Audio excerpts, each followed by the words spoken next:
ಎಲ್ಲರಿಗೂ ನಮಸ್ಕಾರ. ಪೂಜೆ ಮಾಡುವಾಗ ಕಣ್ಣೀರು ಬಂದರೆ ಮಂಗಳವೇ ಎಂಬುದರ ಬಗ್ಗೆ ನೋಡೋಣ.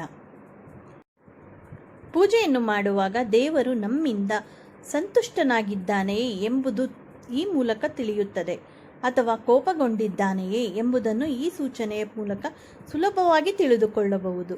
ದೇವರ ಪೂಜೆ ಮಾಡುವಾಗ ಕಣ್ಣೀರು ಬಂದರೆ ಅದು ಶುಭ ಸೂಚನೆಯಾಗಿರುತ್ತದೆಯೇ ಅಥವಾ ಅಶುಭವೇ ಎಂಬುದನ್ನು ಮುಂದೆ ನೋಡೋಣ.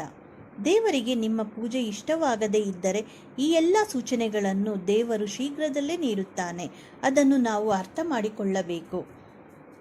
ಹಿಂದೂ ಧರ್ಮದಲ್ಲಿ ದೇವರ ಪೂಜೆಯನ್ನು ಮಾಡುವುದು ವಿಶೇಷವಾದ ಮಹತ್ವವನ್ನು ಒಳಗೊಂಡಿದೆ. ಪ್ರತಿಯೊಂದು ಹಿಂದೂ ಧರ್ಮದ ಮನೆಯಲ್ಲೂ ನಿತ್ಯವೂ ದೇವರಿಗೆ ವಿಧಿವಿಧಾನಗಳ ಪ್ರಕಾರ ಸಾಂಪ್ರದಾಯಿಕವಾಗಿ ಪೂಜೆ ನಡೆಯುತ್ತದೆ. ದೇವರನ್ನು ನಿತ್ಯ ಪೂಜೆ ಮಾಡುವುದರಿಂದ ಮಾನಸಿಕ ಶಾಂತಿ ದೊರೆಯುತ್ತದೆ ಹಾಗೂ ದುಃಖಗಳು ದೂರವಾಗುವುದು ಖಂಡಿತವಾಗಿ ಖಚಿತ. ಜೀವನದ ಪ್ರತಿಯೊಂದು ಸಮಸ್ಯೆಗಳಲ್ಲೂ ದೇವರು ನಮ್ಮೊಂದಿಗೆ ನಿಂತು ಅದಕ್ಕೆ ಪರಿಹಾರವನ್ನು ಒದಗಿಸುವನು. ಭಕ್ತಿಯ ಮಾರ್ಗ ಕಷ್ಟಕರವೆನಿಸಬಹುದು, ಆದರೆ ಭಾವನೆ ಸದಾ ಅರ್ಥಪೂರ್ಣವಾಗಿರುತ್ತದೆ. ಪ್ರತಿನಿತ್ಯ ನಾವು ದೇವರ ಪೂಜೆಯನ್ನು ಮಾಡುತ್ತೇವೆಯಾದರೂ ಆ ಪೂಜೆ ದೇವರನ್ನು ತಲುಪಿದೆಯೇ ಅಥವಾ ಇಲ್ಲವೇ ಎಂಬುದನ್ನು ಸದಾ ನಮ್ಮನ್ನು ಕಾಡುತ್ತದೆ. ಇದನ್ನು ತಿಳಿದುಕೊಳ್ಳುವುದು ಹೇಗೆ? ಹೀಗೆಲ್ಲ ಆದರೆ ನಿಮ್ಮ ಪೂಜೆ ಭಕ್ತಿ ದೇವರನ್ನು ತಲುಪಿದೆ ಎಂದರ್ಥ. ಪೂಜೆ ಮಾಡುತ್ತಿರುವಾಗ ಕಣ್ಣೀರು ಬರುವುದು. ಸಾಕಷ್ಟು ಬಾರಿ ನಿಮಗೆ ಪೂಜೆ ಮಾಡುವಾಗ ಅಥವಾ ದೇವರ ಬಳಿ ಪ್ರಾರ್ಥನೆ ಮಾಡುತ್ತಿರುವಾಗ ಇದ್ದಕ್ಕಿದ್ದ ಹಾಗೆ ಕಣ್ಣೀರಿನಿಂದ ನೀರು ಬರಬಹುದು. ನಾವು ಪೂಜೆ ಮಾಡುವಾಗ ಕಣ್ಣಿನಿಂದ ನೀರು ಬರುವುದಕ್ಕೆ, ಕಣ್ಣಿನಲ್ಲಿ ನೀರು ತುಂಬಿಕೊಳ್ಳುವುದಕ್ಕೆ, ನಿದ್ರೆ ಬಂದಂತೆ ಆಗುವುದಕ್ಕೆ ಹಾಗೂ ಸೀನುವುದಕ್ಕೆ ಸಂಬಂಧಿಸಿದಂತೆ ನಮ್ಮ ಶಾಸ್ತ್ರದಲ್ಲಿ ಅದರದ್ದೇ ಆದ ಅರ್ಥವಿದೆ. ಆದರೆ ದೇವರ ಪೂಜೆಯನ್ನು ಮಾಡುವಾಗ ನಮ್ಮ ಕಣ್ಣಿನಿಂದ ನೀರೇಕೆ ಬರುತ್ತದೆ ಎಂಬುದು ನಿಮಗೆ ತಿಳಿದಿದೆಯೇ?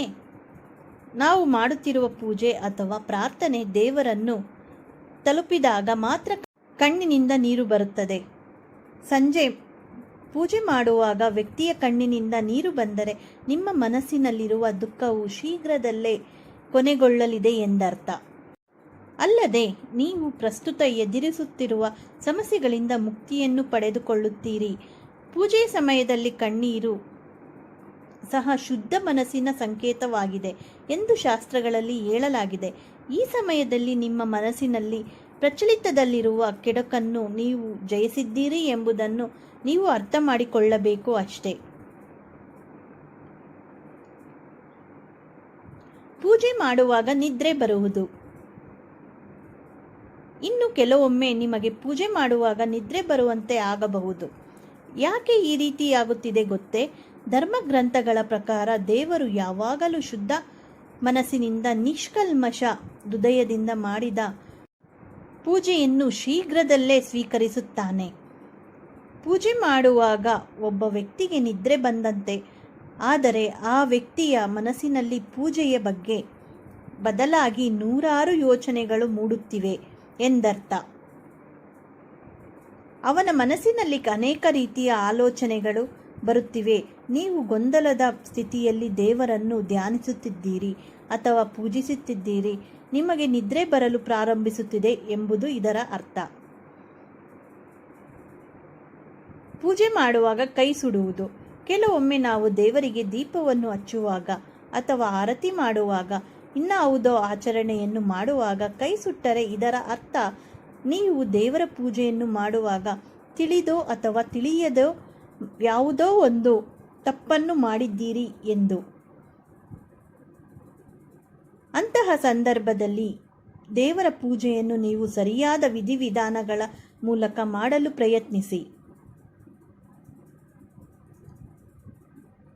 ಇವುಗಳು ಪೂಜೆಯ ಶುಭ ಸೂಚನೆಯಾಗಿದೆ. ಪೂಜೆ ಮಾಡುವಾಗ ನಿದ್ರೆ ಬಂದಂತಾಗುವುದು, ಕೈ ಸುಡುವುದು ಅಮಂಗಳಕರ ಸೂಚನೆಯಾದರೆ, ಇನ್ನು ಕೆಲವೊಂದು ಸೂಚನೆಗಳು ಮಂಗಳಕರವಾಗಿರುತ್ತದೆ. ಅದು ನಿಮ್ಮ ಜೀವನಕ್ಕೆ ಶುಭ ಸೂಚನೆಯನ್ನು ನೀಡುತ್ತದೆ. ಪೂಜೆ ಮಾಡುವ ಸಮಯದಲ್ಲಿ ದೀಪದ ಜ್ವಾಲೆಯು ಜೋರಾಗಿ ಉರಿಯಲು ಪ್ರಾರಂಭಿಸಿದರೆ ಇದು ದೇವರು ನಿಮ್ಮ ಮೇಲೆ ಸಂತುಷ್ಟನಾಗಿದ್ದಾನೆ ಎಂಬರ್ಥ. ಪೂಜೆಯ ಸಮಯದಲ್ಲಿ ನಿಮ್ಮ ಮನೆಗೆ ಅತಿಥಿಗಳು ಬಂದರೆ ದೇವರು ನಿಮ್ಮ ಬಗ್ಗೆ ಸಂತೋಷಪಟ್ಟಿದ್ದಾನೆ ಎಂದರ್ಥ.